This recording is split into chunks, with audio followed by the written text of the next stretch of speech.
¿Lo has traído? Sí, mi hermano tenía un motor en el cajón. ¿Cuántos lo has cogido? Solo uno.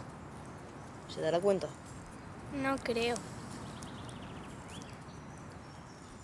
¿Tú cuántas veces...? Pues no las he contado. ¿Buscamos otro sitio? Vale.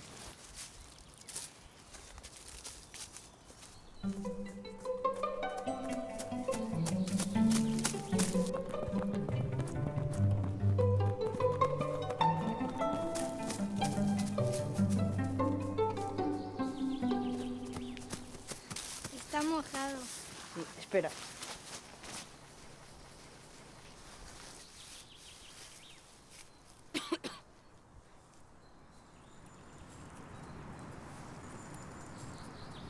¿A que no adivinas dónde está? Aquí.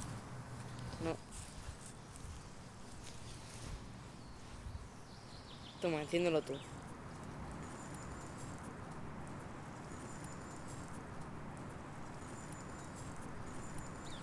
Enciéndelo tú, yo no tengo ni idea.